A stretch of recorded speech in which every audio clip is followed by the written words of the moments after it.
Guys, samahan niyo ako. Magluluto ako ng sinaing na tambakol or tulingan. First po muna, yung siyempre yung isda, malinis na po yan. Ayan natin.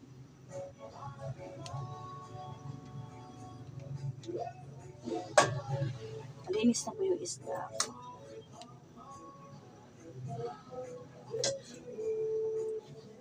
Next po, kukuluan ko na po muna siya sa tubig.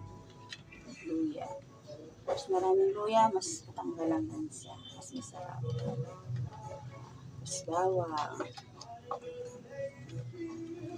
Sibuyas.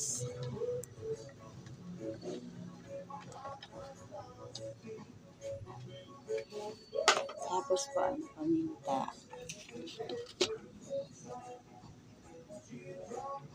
Kailangan ko lang pala pakulo.